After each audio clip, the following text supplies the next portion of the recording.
Two people from completely different backgrounds get stuck on an island. We have seen this story before plenty of times, but we've never seen it in the hands of director Sam Raimi. So, the question still stands. Is it worth the ticket price? As an executive, I see no value in you. Does that make sense? What? We have the merger coming up. Prove me wrong. Bring her, and then we'll ship her out. Check this out. I'm Linda Little. I want to be the next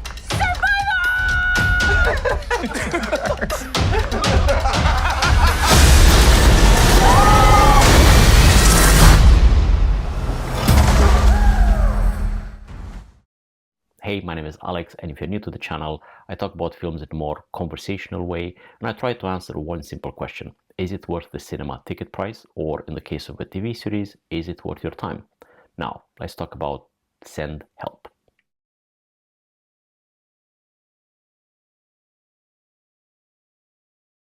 We're introduced to Linda Little, who's an office nerd, sort of, working at a consulting company. Her new boss, Bradley, takes over the reins after the death of his father, who was the founder of the company. And Linda was due a promotion, but Bradley quickly skips over her and gives it to one of his golf pals, who weirdly looks like a character in Psycho, the Christian Bale film. When Linda is asked to join Bradley and his bro group for a big business meeting in Bangkok, I believe, their plane crashes on a deserted island, and the only two survivors are Linda and Bradley, who Bradley makes it out with a very badly broken leg. And as we've seen in the trailer, Bradley is a complete knob. He's arrogant, he's entitled, he's dismissive, and all of those traits really define him in the office world. But on this island, the dynamic flips completely. Turns out Linda is a real CEO here in the island environment. She's a planner, a strategist, and a huge fan of the TV show Survivor. So she even applied to be on it and reads survival manuals for fun. Here, Linda does not just survive, she thrives. While Bradley, in the meantime, he needs to listen, essentially, and is forced to listen to somebody and do what somebody else is telling him to do. So once they get stranded, the social order essentially turns upside down. Bradley must adapt to having a boss, while Linda slowly becomes a slightly unhinged boss herself as the power literally goes to her head.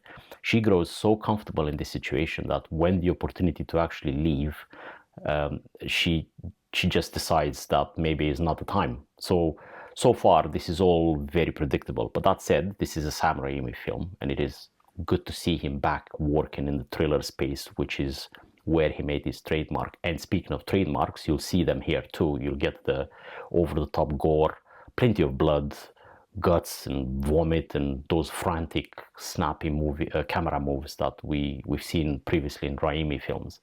But this is a little bit where the film quietly started to lose me, because the style of the film is doing a lot of heavy lifting here. It never truly manages to disguise how familiar and safe the story underneath really is. And at this point, I really wanted the film to deliver. But I had a feeling that this is not worth the ticket price, but I really wanted the film to prove me wrong. Unfortunately, it didn't. Didn't really work for me. There are some good moments in there, and even some generally fun moments, particularly in the middle section where the two of them are trying to work together to survive. But by the end, the film becomes silly, to be honest, and overly predictive. The fun it promises in the beginning is dulled by the lack of originality, to be honest, in the story. I thought there would be a different, weird, out-of-the-blue approach from Raimi, but there are stretches where the narrative completely flattens and nothing interesting is happening. So instead, we get some jump scares just to keep things going. The two actors almost save the film. Rachel McAdams and Dylan O'Brien are excellent together. Their chemistry works, but not as a romance. It works as a competitive tension, and that friction is easily the strongest element of the film. But when they are together on screen, the film feels sharper and more alive. So does that make it worth the ticket price? For me, no. There are flashes of fun and some solid performances, but the story is way too familiar, and there's nothing original here that will save it. So this is much better suited to watch at home when it lands on streaming. Okay, that is my review of Sendhelp. If you enjoyed the review, please give it a like and don't forget to share and subscribe. I'm Alex, thank you for watching, and we'll see you next time.